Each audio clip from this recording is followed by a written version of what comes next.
వారాలు సరిగా గుర్తులేదు, 2 నెలలు అంటే ఇంచుమించు 7-8 వారాలు మనం ధ్యానిస్తూ వచ్చాం. ఒక నమ్మకమైన వ్యక్తి జీవితంలో దేవుడు ఎలా కార్యాలు చేస్తాడు, ఆ వ్యక్తి జీవితం ఎలాగ దేవునికి అనుకూలంగా ఉంటుందన్న విషయాన్ని మనం నేర్చుకుంటూ వచ్చాం. అయితే 7 విషయాలు ఇస్సాకు ఆశీర్వదించబడడానికి 7 కారణాలు మీతో పంచుకున్నాను. 7 వారాలు చెప్పాల్సినవి అవి, కానీ ఒకే వారంలో చెప్పేశాను. 7 విషయాలు ఒకే వారంలో చెప్పడం జరిగింది. ఆ 7 విషయాలు మీరు గుర్తున్న వాళ్ళు కొన్ని చెప్తారా? ఒకవేళ 7 విషయాలు చెప్పినా పర్వాలేదు. ఇస్సాకు జీవితంలో ఆశీర్వదించబడడానికి గల కారణాలు 7 చెప్పాను. మొదటిది విధేయత, రెండవది విశ్వాసం, మూడవది మాట వినడం లేక లోబడడం, నాలుగవది వాగ్దానములు నమ్మి పొందుకున్నాడు, ఐదవది దేవునితో సహవాసం కలిగిన వ్యక్తి, ఆరవది ప్రార్థనా పరుడు అయిన. ఓకే, సహవాసము అన్న ప్రార్థనలో ఉండడమే, కాకపోతే ఇంకా ఎక్కువగా ధ్యానంలో ఉండేవాడు, ధ్యానింప వెళ్ళేవాడు అన్నమాట. రైట్. 7వది బలిపీఠము కట్టేవాడు. బలిపీఠము కట్టేవాడు అంటే బలిపీఠం అనగా అర్పించే స్థలం. అది బలి అర్పించే ఒక స్థలాన్ని బలిపీఠం అంటారు. అది ఎందుకు కడుతున్నాడు అంటే యెహోవాకు బలి అర్పించడం, అంటే దేవునికి ఇచ్చేవాడని మనం నేర్చుకున్నాం. 7 విషయాలు తన జీవితంలో ఉన్న విధానాన్ని బట్టి దేవుడు అతన్ని ఆశీర్వదించాడు. ఇస్సాకు జీవితంలో ఇంత గొప్పవాడుగా లేకపోతే అభివృద్ధి పొందడానికి, ఆశీర్వదించబడడానికి గల కారణాలు మనం చూసాం. అయితే ఇది ఒకే రోజులో ఇస్సాకు జీవితంలో జరగలేదు. దేవుడు ఇస్సాకును ఆశీర్వదించే సమయం వచ్చినప్పటికీ ఇంచుమించు అప్పటికి 40 సంవత్సరాల వయసు దాటింది. కానీ ఆ రోజు ఆశీర్వదించబడడానికి, గొప్పవాడు అవడానికి ఇస్సాకు బాల్య దినముల నుండే దేవునికి విధేయత కలిగిన వాడుగా ఉన్నాడు. ఈరోజు మనం ప్రార్థన చేసి సాయంకాలమే దేవుడు అద్భుతం చేయాలని మనం అనుకుంటాం. దేవుని కార్యాలు ఎలా ఉంటాయంటే మనం అనుకున్న విధానంలో ఉండవు. దేవుని కార్యాలు మనం అనుకున్నట్టుగా జరగవు. మన జీవితంలో దేవుడు ఒక్కొక్కటి పరీక్షిస్తూ వస్తాడు. ఇస్సాకు విషయంలో మనం నేర్చుకున్న విషయాల్లో విధేయత అనే మాట ఆదికాండం 22వ అధ్యాయంలో ఇస్సాకు జీవితంలోంచి మనం నేర్చుకున్న 7వ వచనం. తండ్రి బలిర్పణకు గొర్రెపిల్ల ఏది అని అడిగినప్పుడు, ఇస్సాకు అడిగినప్పుడు అబ్రహాము తండ్రి చెప్తున్నాడు, దేవుడే బలిర్పణకు గొర్రెపిల్లను దేవుడే చూసుకుంటాడు నాయన అని చెప్పాడు. ఆ తర్వాత ఇస్సాకు జీవితంలో ఇంకొక మాట చూడండి, 9వ వచనం.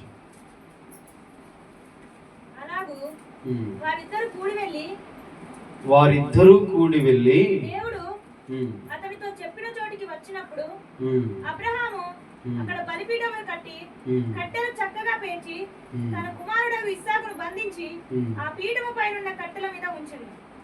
చాలు.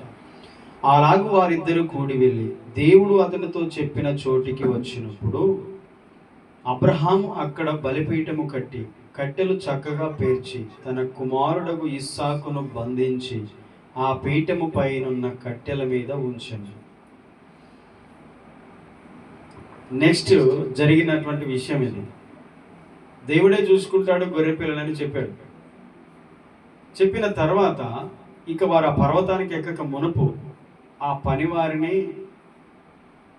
అక్కడే ఉండమని చెప్పి వారిద్దరూ అనగా తండ్రి కొడుకు అబ్రహాం ఇస్సాకు పైకి వెళ్ళారు. వెళ్ళి తండ్రి ఏం చేస్తున్నాడు చూస్తున్నాడు. బలిపీఠం కడుతున్నాడు అబ్రహాం, చక్కగా కట్టెలు పేర్చాడు. ఇప్పుడు ఇస్సాకును బంధించి అనే మాట వ్రాయబడింది. ఇస్సాకును బంధించి ఆ పీఠము పైన ఉన్న కట్టెల మీద ఉంచి. హల్లెలూయా. ఇక్కడ దేవుడు చూస్తున్నాడు ఇస్సాకును. ఇస్సాకును బంధించినప్పుడు ఇస్సాకు మాట్లాడలేదు, నోరు తెరవలేదు, క్వశ్చన్ చేయలేదు. అంటే తనను తాను దేవునికి అప్పగించుకున్న జీవితం అది. తండ్రికి లోబడిన జీవితం, తండ్రి ఇష్టానికి, తండ్రి చిత్తానికి అప్పగించుకున్న జీవితాన్ని మనం ఇస్సాకు జీవితంలో చూస్తాం.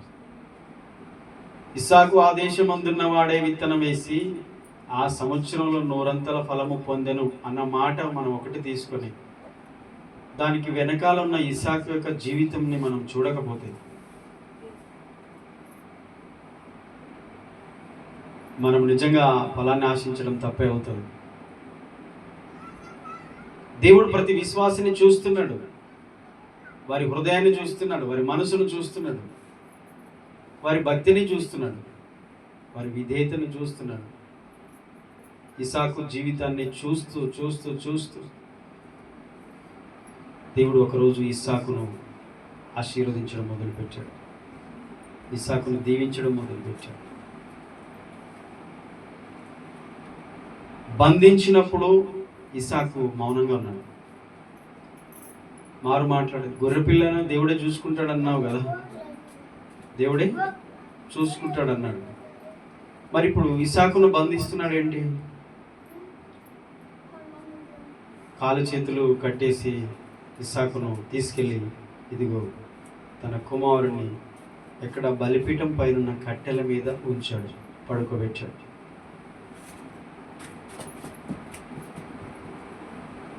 దేవుడు మనల్ని పరీక్షించే సమయం మనం మౌనంగా ఉండటం మంచిది.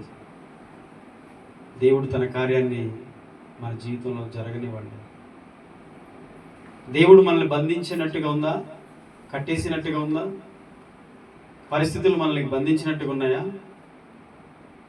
ఏం తోయకుండా, కాలు చేతులు ఆడకుండా కట్టేసినట్టుగా ఉన్నాయా? మీ జీవితంలో అలా అనిపిస్తుందా? నేను బంధించబడిన స్థితి, ఇది కట్టబడిన స్థితి, ఏమి చేయలేని పరిస్థితి అన్నట్టుగా ఉందా? దేవునికి అప్పగించుకోండి, దేవునికి అప్పగించుకోండి. ఇస్సాకుకు అర్థమైపోయింది, ఇది దేవుని చిత్త ప్రకారమే జరుగుతుంది, దేవుని ఇష్ట ప్రకారమే జరుగుతుంది. నా జీవితంలో నా పరిస్థితులు ఇలా అయిపోయాయి, నాకు ఇక ఆశలు లేవు, నాకు ఇక ఆశలు లేవు. నెక్స్ట్ ఏంటి? కాలు చేతులు బంధించబడి బలర్పించబడమే, చంపబడమే కదా. దేవుని చిత్తానికి అప్పగించుకోండి. ఆయన ఏం చేయబోతున్నాడు? వేచి ఉండాలి. ఎవరైతే ఇస్సాకు వలె తనను తాను దేవునికి అర్పించుకుంటారో లేక అప్పగించుకుంటారో, దేవుని చిత్తమే నా జీవితంలో జరగాలి, దేవుని చిత్తమే నా జీవితంలో జరగాలి అని అప్పగించుకుంటారో, వారి జీవితంలో దేవుని కార్యాలు జరుగుతాయి, దేవుని కార్యాలు జరుగుతాయి. ఇస్సాకును బంధించాడు, తర్వాత ఆ కట్టెలపై బలిపీఠంపై ఉంచాడు. నోరు తెరువలేదా ఏ ప్రేమ, బదులు పలుకలేదా ఏ ప్రేమ, ఇది ఎవరి కోసమో, ఈ జనుల కోసమే, ఈ జగతి కోసమే. యేసుక్రీస్తు ప్రభువారు పరలోకం నుండి దిగి వచ్చిన గొర్రెపిల్లగా ఒక ఇస్సాకు మాదిరి మనకు కనిపిస్తున్నాడు. తండ్రి చిత్తాన్ని నెరవేర్చడానికి, తండ్రి ఇష్టాన్ని జరిగించడానికి, తండ్రి మాటకు లోబడిన కుమారుడుగా, దైవ కుమారుడుగా ఆయన తనను తాను అర్పించుకున్నాడు. కొట్టే వాళ్ళని చూసి, ఉమ్మి వేసే వాళ్ళని చూసి ముఖాన ఉమ్మి వేస్తూ, అరిచేతులతో కొడుతూ, కొరడాలతో కొడుతూ, తలపై ముళ్ళ కిరీటం ఉంచి హేళన చేస్తూ, ఆయనని అపహాసించే వారందరినీ చూస్తున్నప్పుడు నోరు తెరవలేదంట, మౌనంగా ఉండిపోయాడు. తండ్రి ఇష్టము జరగడానికి, తండ్రి ఆలోచన నెరవేరడానికి ఇస్సాకు మౌనంగా ఉన్నాడు. అది కష్టమే, తన జీవితంలో అది చాలా కష్టమైన పరిస్థితి. ఆ సమయం ఆ సమయం వరకు ఓర్చుకుంటే తర్వాత నూరంతల ఫలాన్ని ఇవ్వబోతున్నాడు ఆయన. ఇక్కడ ఓర్చుకున్నప్పుడు అక్కడ రేపు ఫలాన్ని మనం చూడగలుగుతాం. ఈ భూమి మీద దేవుని నమ్ముకున్న తర్వాత మనం ఆయన చిత్తములో నడుస్తున్నప్పుడు మనం ఎదుర్కొంటున్న ప్రతి పరిస్థితికి నూరంతల ఫలం రేపు ఆయన అక్కడ ఇవ్వబోతున్నాడు. నిజముగా మన శ్రమలకు ఫలితాలు ఇచ్చేది, నిజమైన ఫలితాలు ఇచ్చేది ఆయనే.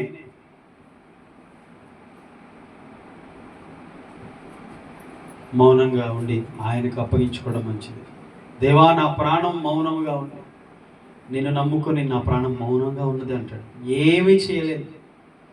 దావీదు అంటాడు, నేనేమి చేయలేను ఇప్పుడు ఇక. దేవా, నిన్ను నమ్ముకున్నంతే, నా ప్రాణం నిన్ను నమ్ముకొని మౌనంగా. హల్లెలూయా. చాలాసార్లు మనకు ఓపిక లేకనే చాలా విషయాల్లో మనం తొందరపాటు పడిపోయిన సందర్భాలు ఎన్నో ఉంటాయి. దేవుని మీద భారం వేసి దేవుని కొరకు కనిపెట్టుకునే వారు ఉంటారు. కొన్నిసార్లు దేవుడు చేయట్లేదు అని చెప్పి మనమే చేద్దామని చేసే వాళ్ళు ఉంటారు. ఓపిక పట్టలేదు. అలా ఓపిక పట్టకుండా త్వరపడి చేసినప్పుడు దేవుని చిత్తం జరగకుండా అయిపోతుంది. ఇస్సాకు మౌనంగా ఉండకపోతే ఆ తర్వాత ఇక ఇస్సాకు గురించి మనం చెప్పుకునేది ఏమి ఉండకపోయేది అనుకుంటాను. ప్రశ్నించేవాడైతే ఇస్సాకు, విమర్శించేవాడైతే, లేకపోతే ఇస్సాకు సందేహించేవాడైతే, తండ్రిని క్వశ్చన్ చేసేవాడైతే ఇస్సాకు జీవితంలో తర్వాత ఆ ఆశీర్వాదాన్ని చూసేవాడు కాక,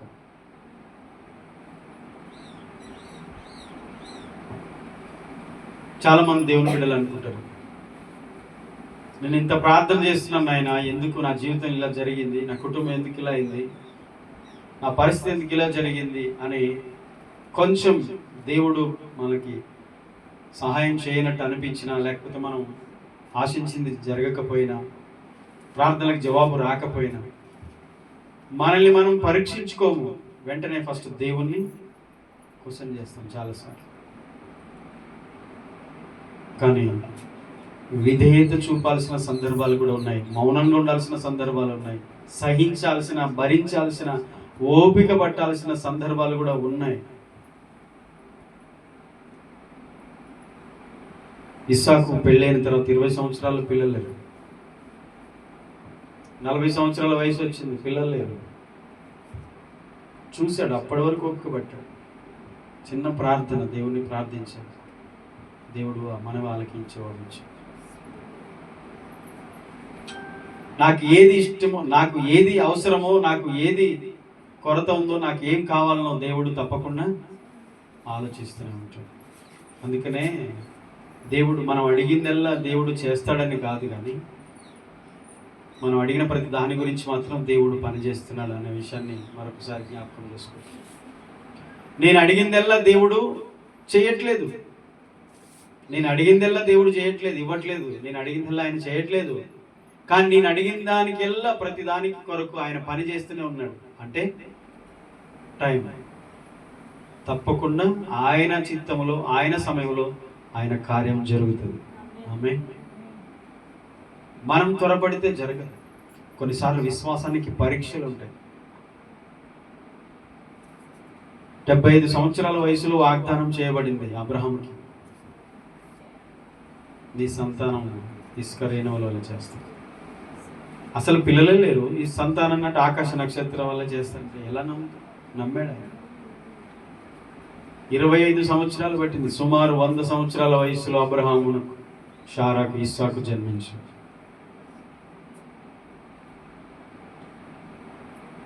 దేవుని యొక్క కార్యాలు ఆలస్యం అవుతాయేమో కానీ అలక్ష్యం కావు, నిర్లక్ష్యం అసలే కావు. నిర్లక్ష్యం చేసి త్రోసివేసే దేవుడు కాదు ఆయన. మన ప్రార్థనలు త్రోసివేసే దేవుడు కాదు, మనల్ని పక్కన పెట్టేవాడు కాదు ఆయన. ఆయన మనల్ని అందరినీ ప్రేమిస్తున్నాడు, మనందరి కొరకు ప్రాణం పెట్టాడు. ఆయన చిత్తాన్ని ఎరిగి మనం దానికి విధేయత చూపి మన జీవితంలో దేవుని కార్యాల కొరకు మనం ఎదురు చూడడమే నిరీక్షణతో, విశ్వాసంతో ఈ లోకంలో మనం దేవుని వెంబడించడమే మనం చేయాల్సిన పని. మనము మన ఆలోచనలను మనం నెరవేర్చుకోవాలని అనుకుంటే మాత్రం దేవుని ఆలోచన, దేవుని చిత్తం ఆగిపోతాయి. అలా ఆగిపోతాయి. చాలాసార్లు మనము అదే మిస్టేక్ చేస్తూ ఉంటాం. తెలియదు, ముందేం జరుగుతుందో తెలియదు, ముందేం జరగబోతుందో తెలియదు. మార్గాలు మనకు తెలుసా? మన ముందున్న మార్గం మనకు తెలియదు. కానీ దేవుని నమ్మిన బిడ్డలు దేవుని మీద భారం వేసి దేవుని యొక్క నడిపింపు కొరకు ఎదురు చూడాలి. అదే ప్రార్థన. ప్రార్థన అంటే దేవుని మీద ఆధారపడడమే.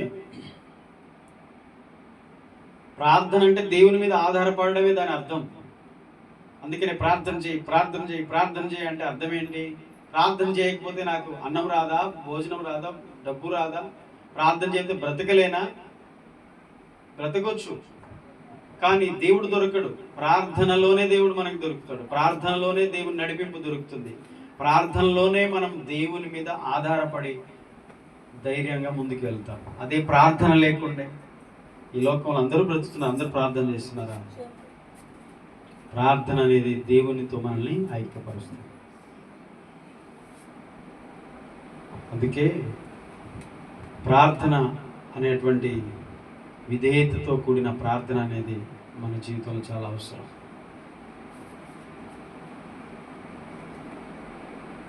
మనం కనిపెట్టడం కూడా అవసరం. కనిపెట్టడం కూడా అవసరం. తొందరపాటు అనేది మన జీవితంలో నుంచి తొలగిపోవాలని మనం ప్రేయర్ చేసుకోవాలి. మూసి ఉన్న తలుపుల్ని ఢీ కొట్టడం మనకే దెబ్బలు తగిలిస్తుంది. ప్రాక్టికల్. అదే దేవుడు తను డోర్స్ ఓపెన్ చేసేదాకా మనం వెయిట్ చేస్తే అద్భుతం ఉంటుంది. ఇస్సాకు జీవితం నుంచి నేర్చుకోవచ్చు ఈ పాఠాన్ని. ఇస్సాకు జీవితం నుంచి నేర్చుకోవచ్చు. కనానులో కరువు వచ్చింది. ఐగుప్తు వెళ్ళాలనుకున్నాడు. ఐగుప్తు దేశం. దేవుడు మాట్లాడుతున్నాడు, వెళ్ళొద్దు, నువ్వు ఐగుప్తు వెళ్ళాలనుకుంటున్నావు, వెళ్ళొద్దు, నేను చూపించే దేశానికి, గెరారుకి వెళ్ళు, నీ తండ్రి నివసించిన దేశానికి వెళ్ళమన్నాడు. అక్కడికి వెళ్ళాడు. అక్కడ వారి మధ్యలో కాపురం ఉంటున్నాడు. అక్కడ కూడా కరువు భయంకరంగానే ఉంది. పరిస్థితులు ఏం బాగోలేవు. ఇస్సాకు ప్రార్థన పరుడు, దేవుని నడిపింపు పొందుకుంటున్నాడు. ప్రతిరోజు ప్రార్థన చేస్తున్నాడు. విశ్వాసంతో ఆ దేశంలో విత్తనం వేయడానికి ప్రారంభం చేశాడు. విశ్వాసంతో చిన్నప్పటి నుండి తన భక్తిని చూస్తున్న దేవుడు, దేవుని భయాన్ని కలిగి బ్రతుకుతున్న విశ్వాసీన. దేవుని భయం ఉందన్నమాట. ఎక్కడికి వెళ్ళినా దేవుని భయం ఉంది. ఒకవేళ అది తొలగిపోతే కష్టం. ఎప్పుడైతే దైవ భయం మనలోంచి పోతుందో దేవుడు మనతో రావడం ఆగిపోతాడు. దేవుడు కూడా దూరం అయిపోతాడు. యెహోవా యందు భయభక్తులు గల వారితోనే దేవుని దూతలు ఉంటారు. 34 కీర్తన 7వ వచనం. యెహోవా యందు భయభక్తులు గల వారి చుట్టూ ఆయన దూత కావలి ఉంటాడు. దేవుని దూత కావలి ఉంటాడట. దేవుని భయము భక్తి కలిగిన వారితో. ఐగుప్తు వెళ్ళినా, ఫిలిస్తీన్కి వెళ్ళినా, బబులోనికి వెళ్ళినా, ఏ దేశానికి వెళ్ళినా దేవుని యందు భయభక్తులు గల వారితో దేవుడు ఉంటాడు. దేవుడు ఆశీర్వదిస్తాడు. ఎక్కడున్నా దేవుడు తోడుగా ఉంటాడు. కావాల్సింది ఏంటంటే ఫస్ట్ ఆశీర్వాదం. దేవుని తోడు కాదు, దేవునిలో భయభక్తులు కలిగి ఆయన మార్గంలో నడవడమే చాలా ప్రాముఖ్యం.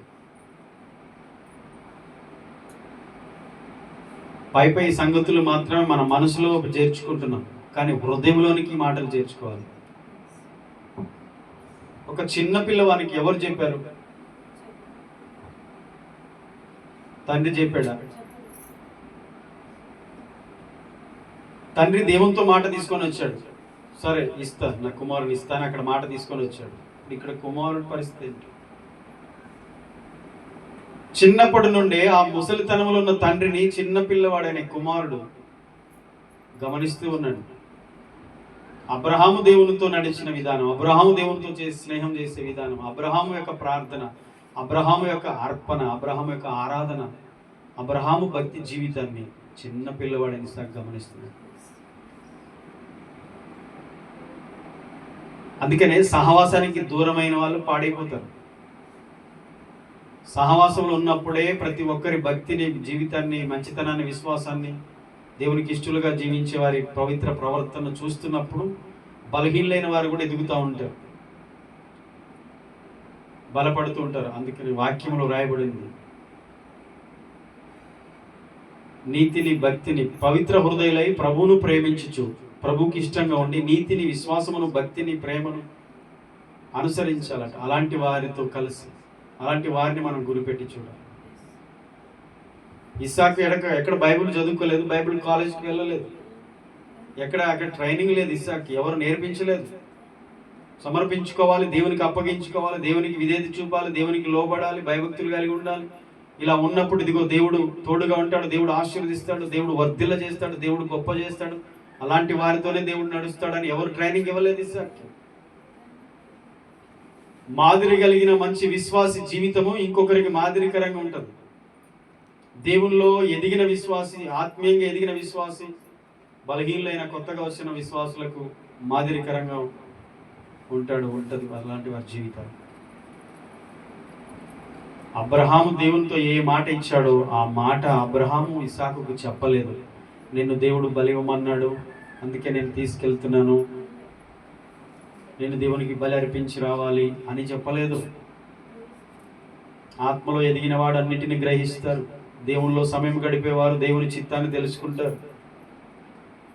దేవుని సహవాసంలో, దేవుని సన్నిధిలో గడిపేవారు దేవుని హృదయాన్ని స్పందిస్తారు. దేవుని హృదయ స్పందన వారు గ్రహించగలుగుతారు. ఇవేవి లేకుండా ఉన్న లోకానుసారమైన మనస్తత్వం కలిగినటువంటి బిలీవర్స్, విశ్వాసులు దేవుని చిత్తాన్ని గ్రహించలేరు.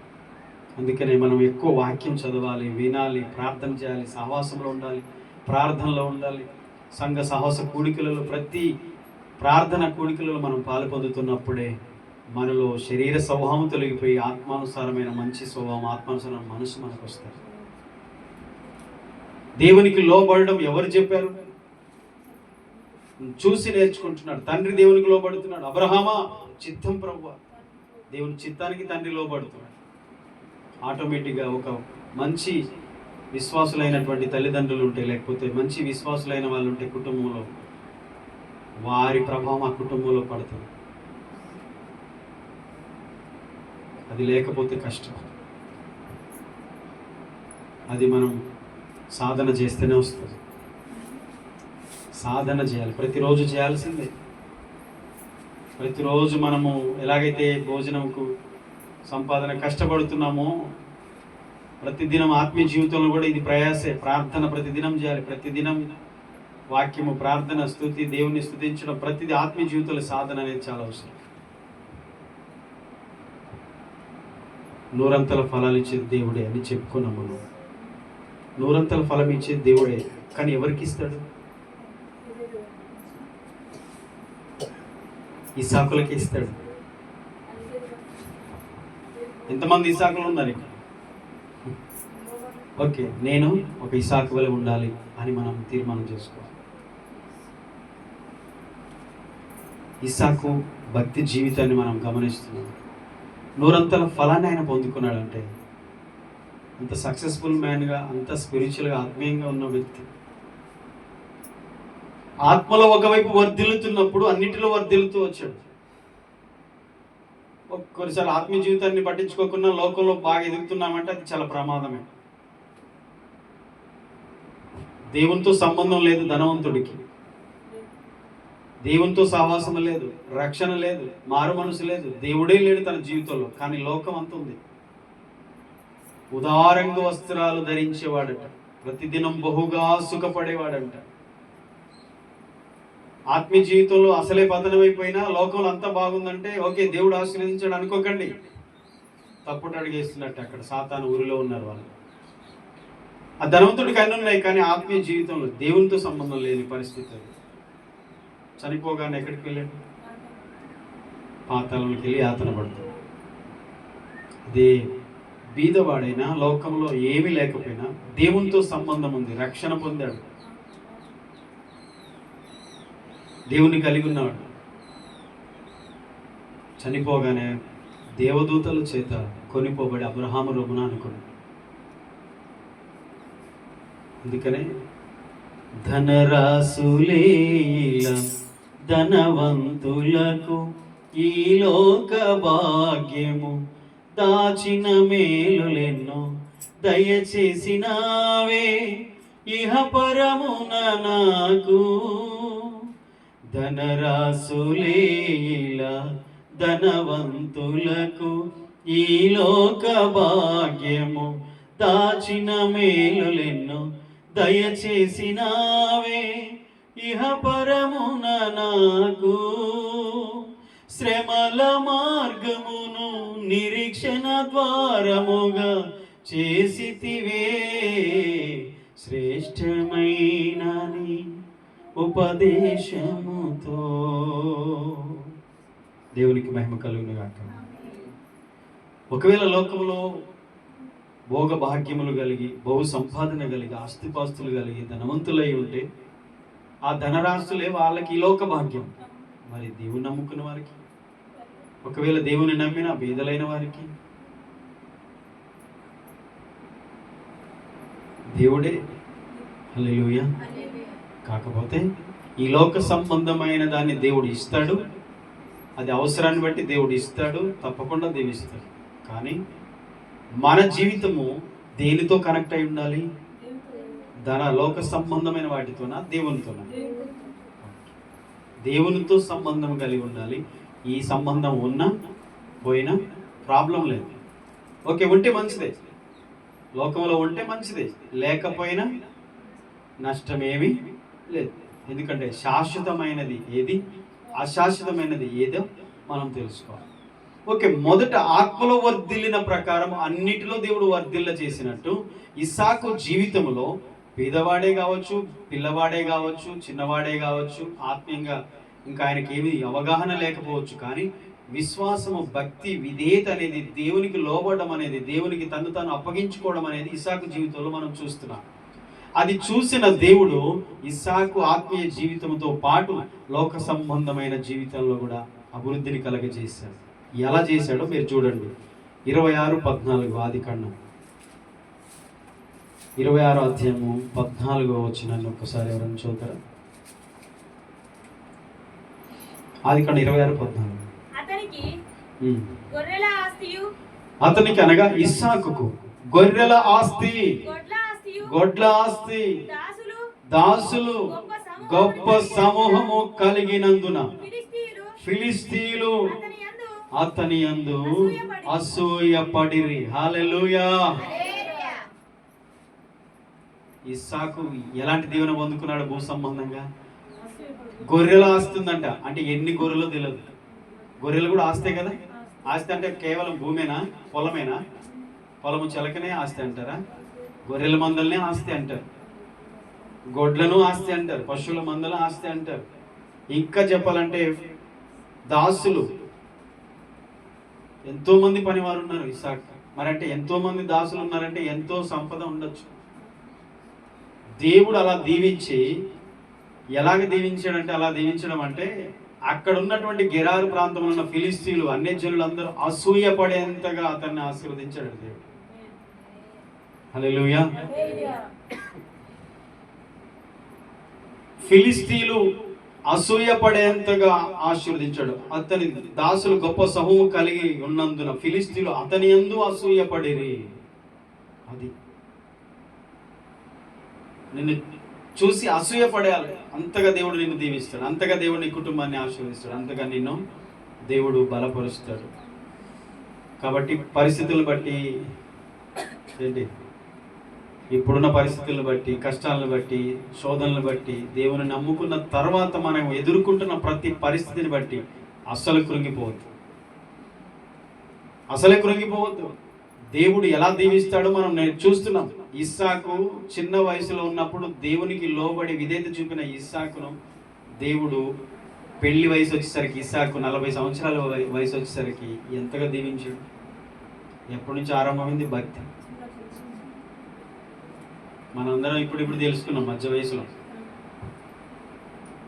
అందరు చాలా ఈ వయసు వచ్చినాక దేవుని తెలుసుకున్నారు, కానీ ఆయన చిన్నప్పటి నుంచి ఇది చూస్తున్నాడు. చిన్నప్పటి నుండే దేవునికి అర్పించుకున్నవాడు తన హృదయాన్ని.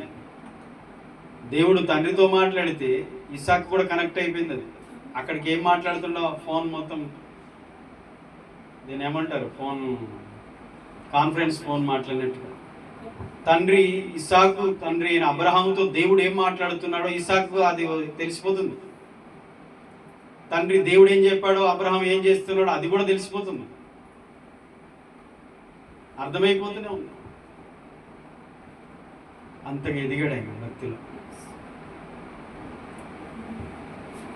అది చాలా అవసరం, అది చాలా అవసరం. అందుకనే దేవుని చిత్తాన్ని గ్రహించడం, దేవుని హృదయాన్ని తెలుసుకోవడం ఒక ఇస్సాకు జీవితంలో మనం చూస్తాం. అది అర్థమైన తర్వాత అబ్రహామును భూమి మీద తన తండ్రి అయిన అబ్రహాముని ఇక క్వశ్చన్ చేయలేదు. బంధించిన మౌనంగా ఉన్నాడు. బలిపీఠం మీద పడుకోబెట్టిన దాని మీద ఉంచిన మౌనంగా ఉన్నాడు. కత్తి పైకెత్తిన మౌనంగానే ఉన్నాడు. దేవునికి లోబడే పిల్లలు ఇలా ఉంటారు. దేవునికి అప్పగించుకున్న వాళ్ళు ఇలా ఉంటారు. దేవుని చిత్తాన్ని గ్రహించిన వాళ్ళు ఇలాగ ఉంటారు. ప్రతి పరిస్థితిలో దేవునికి తమను తను అప్పగించుకుంటారు. అది ముందు మరణం ఉంది, ఖడ్గం ఉంది.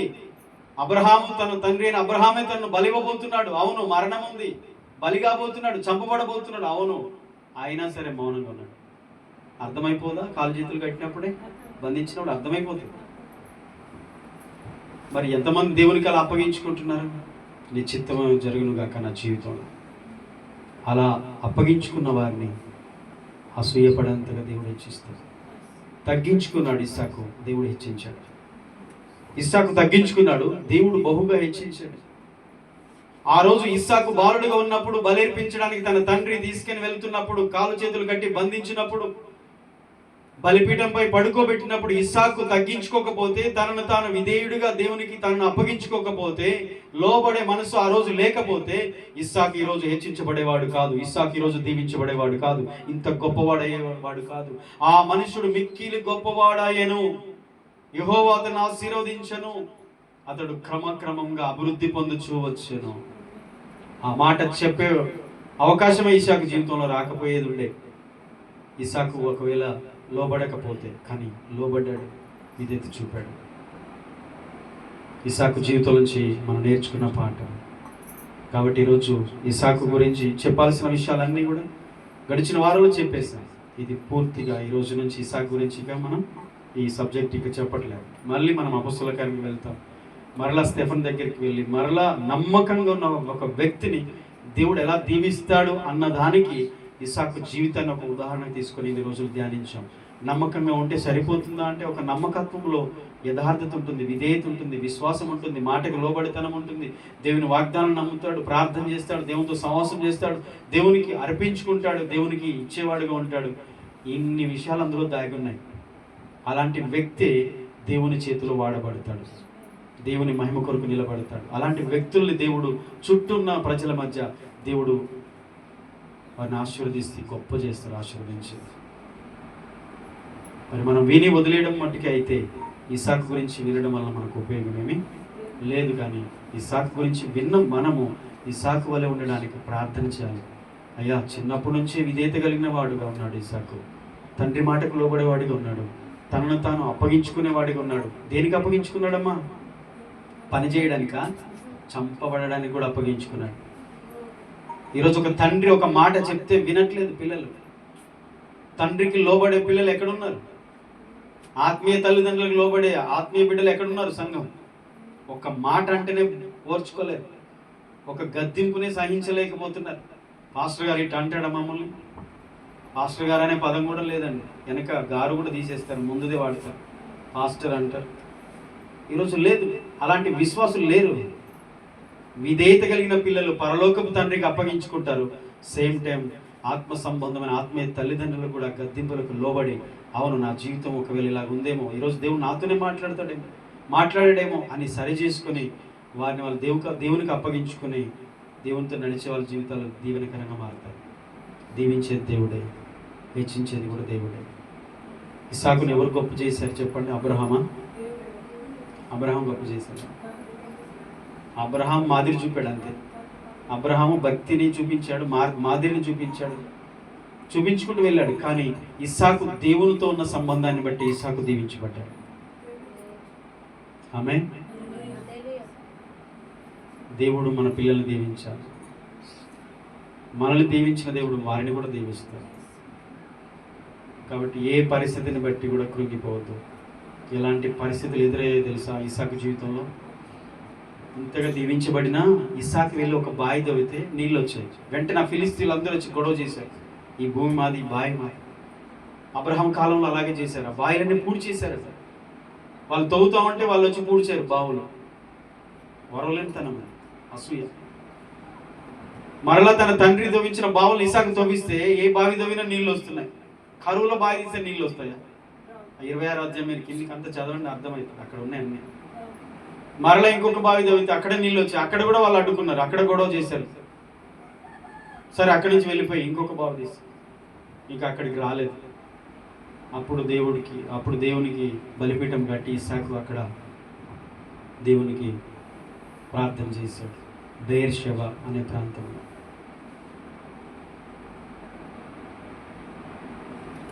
రెహబోత్ అనే పేరు పెట్టాడు. విస్తరించుట అని అర్థం. విస్తరించే కాలము కాదు, కరువు కాదు. కానీ ఇస్సాకు మాత్రం అది విస్తరించే కాలం. ఫిలిస్తీన్ దేశానికి కరువు, కానీ ఇస్సాకు కరువు కాదు. ఇస్సాకు రాలే కరువు. ఎందుకు? ఇస్సాకు ఎవరున్నారు? దేవుడు ఉన్నాడు. నీ పరిస్థితులు ఎలాగన్నా ఉండని, దేవుడు నీతో ఉన్నాడు. అది ఏ పరిస్థితిని మారిపోతుంది. ఆమె దేవుణ్ణి హత్తుకున్న హృదయం అలా ఉంటుంది. విశ్వసించేవాడు కలవరపడొద్దు.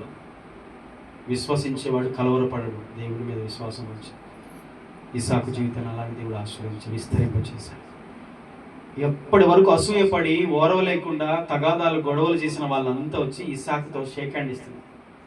ఐఎమ్ సారీ, ఏమనుకోకు, మా మీద ఏం కోపం పెట్టుకోకు, ఇప్పటివరకు నేను కొంచెం బాధ పెట్టాము, ఇప్పుడు మనంతా సమాధానం కలిసిపోదాం అంటే దేవుడు ఒక వ్యక్తికి తోడై ఉండడం చూసి శత్రువు వచ్చి సమాధాన పడతాడు. ఇక చేసే ప్రయత్నాలను చేసి మనం గెలవలేము, ఎందుకంటే వారితో ఉన్నవాడు దేవుడు. మనం గెలవలేమని శత్రువు వచ్చి సమాధాన పడతాడు. అలాగే దేవుడు ఇస్సాకు తోడై ఉన్నాడు. అప్పటి వరకు ఇస్సాకును ఓరవలేకుండా ఉన్న వాళ్ళందరూ ఇస్సాకు సమాధాన పడ్డారు. ఇస్సాకు మాత్రం ఎవరు ఎన్ని చేసినా దేవుని పక్షంగా ఉన్నాడు, దేవునికి ప్రార్థిస్తున్నాడు, దేవునితోనే నడుస్తున్నాడు, దేవుని చిత్తాన్ని కనిపెడుతున్నాడు. దేవుడు చెప్పిన ప్రాంతానికే వెళ్ళాడు. కాబట్టి దేవుడు విడిచిపెట్టలేదు.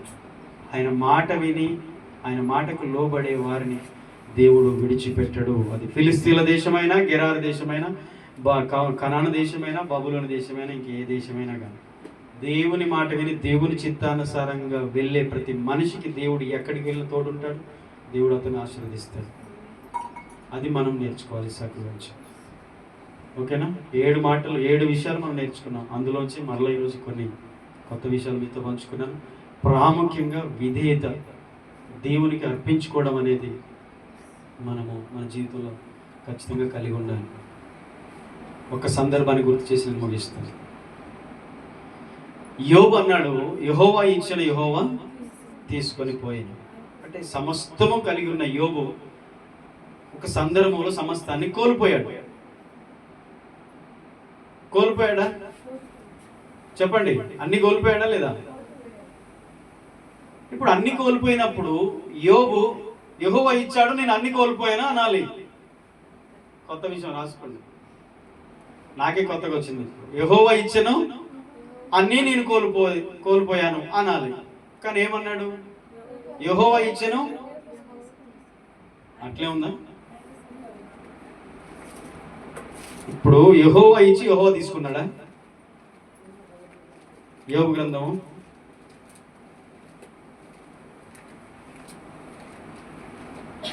11 తర్వాత ఉంటుంది.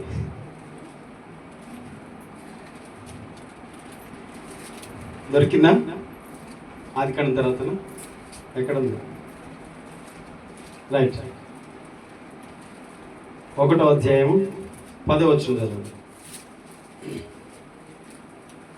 నీవు అతనికి అతని ఇంటి వారికి అతనికి కలిగిన సమస్తమునకును చుట్టూ కంచె వేసితివి కదా, నీవు అతని చేతి పనిని దీవించుట చేత అతని ఆస్తి దేశంలో బహుగా విస్తరించి ఉన్నది. చాలు. ఇప్పుడు దేవునితో సాతాను చెప్పిన మాట. రైట్. ఇప్పుడు మనము 21వ వచనం చదువుదాం. నేను నా తల్లి గర్భములో నుండి దిగంబరినై వచ్చి తిని దిగంబరినై అక్కడికి తిరిగి వెళ్ళదను. యెహోవా ఇచ్చెను, యెహోవా తీసుకొని పోయెను, యెహోవా నామమునకు స్తుతి కలుగును గాక. యెహోవా ఇచ్చాడు, బాగుంది. యెహోవా ఇచ్చిన అన్నమాట బాగుంది. యెహోవా తీసుకొని పోయాను అంటే ఏంటి? అంటే ఈయన ఇవ్వకుండానే తీసుకొని పోయాడా? యోబు గారు ఇవ్వకుండానే దేవుడు తీసుకెళ్ళాడా? అసలు దేవుని గురించి చెప్పే మాట ఇది కరెక్టేనా?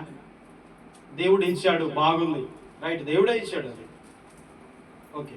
ఎందుకంటే దేవునితో సాతాను ఇక్కడ చెప్తున్న 10వ వచనం అది మనం చదువుకున్నాం.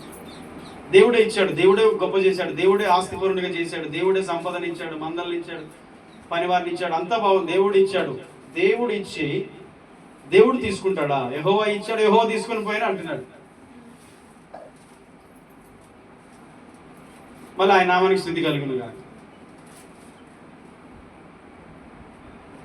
ఇప్పుడు అన్నీ కోల్పోయాడు యోబు, అన్నీ నష్టపోయాడు.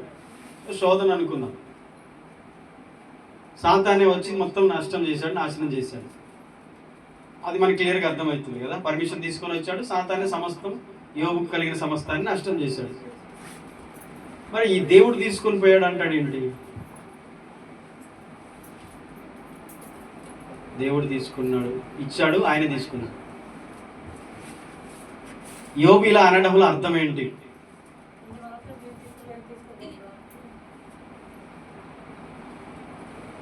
యోబు దేవుడు ఇచ్చాడు, నేను అంతా కోల్పోయాను, సాతాను శోధించాడు, సాతాను వచ్చి మమ్మల్ని అంతా నష్టం చేశాడు అని చెప్తే బాగుండేది.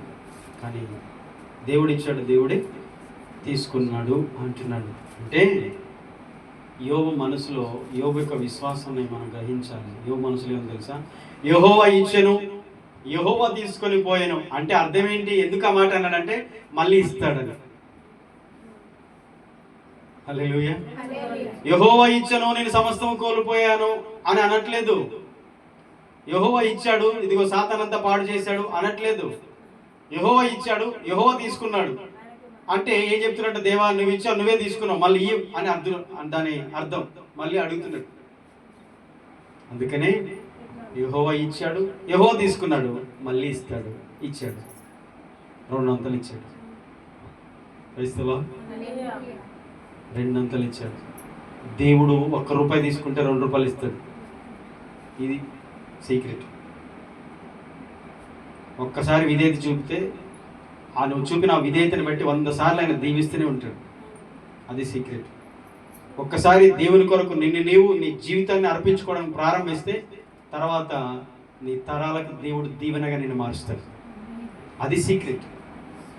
యెహోవా ఇచ్చాడు, యెహోవా తీసుకున్నాడు అంటే అర్థం ఏంటి? యోబుకు తెలుసు సాతాను నాశనం చేశాడు అనే సంగతి తెలుసు. కానీ దేవుడు తీసుకున్నాడు చెప్తున్న అర్థం ఏంటంటే మళ్ళీ ఆయన ఇవ్వాలనే, ఇస్తాడనే ఇచ్చాడు. ఆమేన్. ఇవ్వకుండా నువ్వు పొందుకోలేవు. అర్థమైంది? బిగబట్టు, లేకపోతే పోయిన దాన్ని బట్టి తిట్టు దేవుణ్ణి, ఇంకా ఉన్నది పోతుంది. ఉన్నది పోగొట్టుకుంటాం మనం. యోబు గారి లాగా లాజిక్ తెలియదు మనకి. ఆయన అంత భక్తిపరుడు. ఎందుకు ఆ మాట మాట్లాడో తెలుసా? దేవుని కాడ బొచ్చడుంది. ఎంత ఉందంటే ఈ భూమి ఆకాశంలో సమస్తము సర్వము ఆయనే. ఎంత పోగొట్టుకున్నామో అంతకు ఎన్నో రెట్లు తిరిగిస్తాడు ఆయన. అర్థమైందా? ఇవ్వగలవాడు ఆయనే. ఫస్ట్ ఇచ్చింది ఆయనే. కోల్పోయింది అని చెప్పకుండా దేవుడు తీసుకున్నాడు అని చెప్తున్నాడు అంటే పబ్లిక్గా దేవుని అందరికి చెప్తున్నాడు. ఇదిగో దేవుడు ఇచ్చాడు, మళ్ళీ తీసుకున్నాడు అని మనందరికి చెప్తుండే ఆయన. దేవుడు ఏమనుకుంటాడు? భలే పని చేసినావయ్యా యోబు గారు, నేను ఇచ్చాను కానీ మళ్ళీ నేను ఎప్పుడు తీసుకున్నా? అనవసరంగా అందరితో చెప్పేసావు. ఇప్పటికి ప్రపంచంలో కోట్ల మంది తెలుసుకున్నారు యోబు గారు చెప్పిందంతా. దేవుడు ఇచ్చాడు, తీసుకున్నట్ట. అయితే నా మీదకి నిన్నెందుకు అని చెప్పి 200 ఇచ్చాడు ఆయన. అర్థమైందా మీకు? దేవుణ్ణి కూడా మనం అట్లా ఇరికియాలి. తెలుసా? ఆయన పొగడండి, గోజాడండి, బ్రతిమలాడండి, ఆయన మంచితనాన్ని గురించి మీరు మాట్లాడండి, ఇంకా ఆయన తట్టుకోలేడు. మోషేతో అన్నాడు, నా మంచితనం